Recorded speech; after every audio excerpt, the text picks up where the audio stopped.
Hi, Susan Hamilton here, founder of Offbeat Business Media. And I had an interesting experience this morning that I wanted to make sure I shared with you because it really helped me understand on a deeper level the phrase up-leveling. You've heard that, right? Every time you've heard that word up-leveling, you are usually associating that with going from one stair step to the next stair step and going from one level to the next.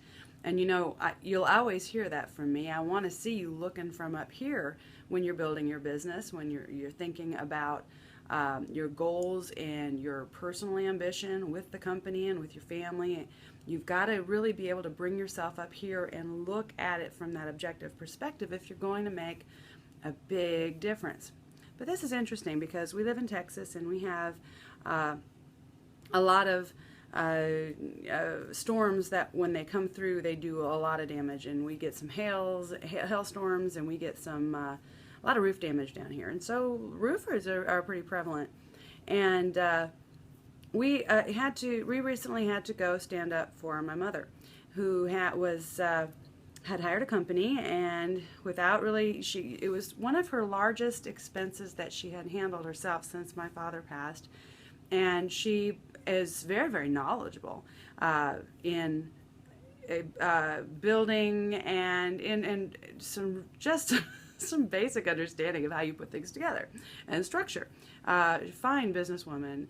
She's been in business over 50 years and is one of my largest inspirations for why I reach out to you, and I reach out in the way that I do, and I want to empower you using digital marketing strategies, because that's how we have to stay current today.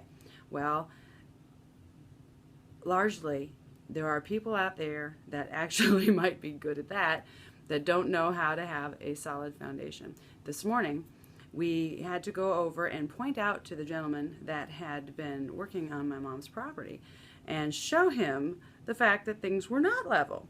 Things were quite crooked, and they weren't level at all. And as I'm driving back to my office after meeting over there this morning, I had to really think about that. I thought, I want to share this with you, because you cannot up-level anything that you're doing. You can't correct something that is not level unless you go down to the bottom and you get things straight at the core, and unless you build that strong foundation and build a solid level playing field for you to build off of. And that's not easy, because our focus today in American micro to small business, for the majority of us, for 80% of us, is really just a wrecking ball of the way life has happened. We go through things much, much faster, and we've got a lot more hoops to jump through when it comes to legislation, when it comes to just our codes, our building codes, and how to go about things. But it's important to have standards. It's important to have things done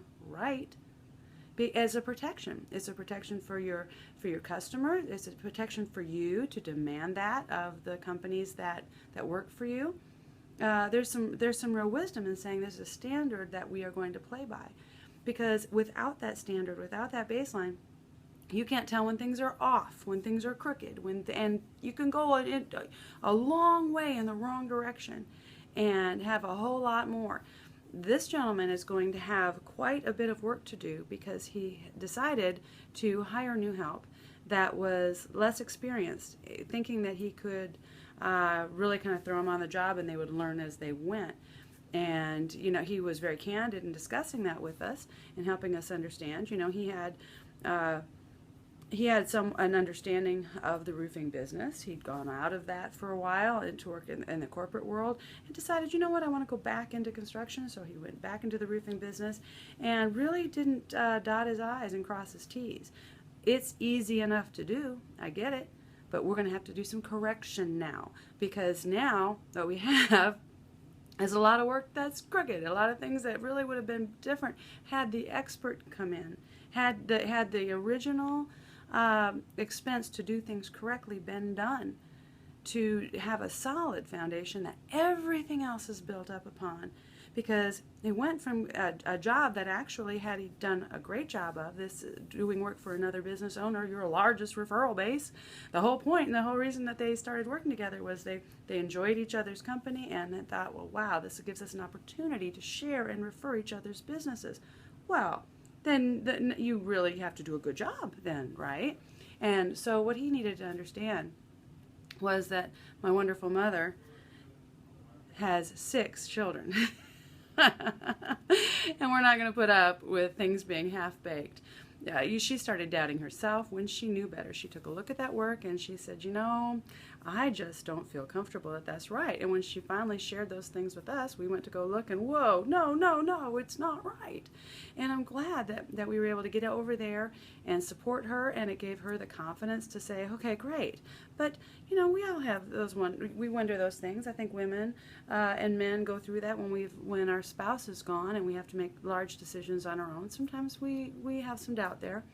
But just know, the wisdom in all of it, I wanted to share that with you. The wisdom in all of it is that you should trust your experience. You have been exposed to things that cause you to know, and there's a gut check.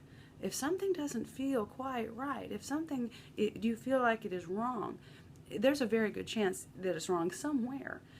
So while I don't believe in just spending all your time digging into details, because that's very distracting.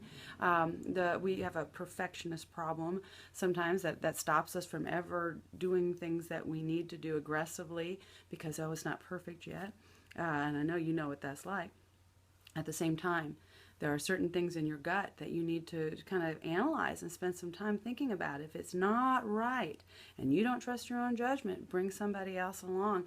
Let's have that discussion and decide what can we do to correct that. Because if it's not corrected at the core, it's going to, in the long run, cost a whole lot more money. This fellow's going to have to hire in experts to rip out and replace the work that's been done, and it's going to be quite an expense for him. But it is so necessary. It's what you do if you are indeed a person of integrity. You've solved the problem. You go back in and fix it. So I just wanted to talk to you about that when you're thinking about up-leveling your business, and I hope you are. Here we are, the 4th quarter of the year. This is it, folks. Get out there and really think smart. Employ some strategy that you can track and pay attention to, because that's your baseline. That's your first level, is getting that baseline out there and understanding how to present your message for the last 3 months of the year to be strong, how to really put that time on your calendar for this is when I concentrate and focus on this, and putting together a marketing budget that makes sense for you, that can really help you stand on future growth, because you know what to anticipate. These aren't some surprises coming around the corner. You know how you want to approach getting the message that's inside of you about your company and how much you love the people that you serve, getting that out to them so that they can use it and recognize that you are a cut above. You are a higher level. You are playing up here. And the people that can afford good work done will be able to find you. You need to be where those people are looking, and that's what Offbeat Business Media helps you do. Till next time, level up. Susan Hamilton, Offbeat Business Media.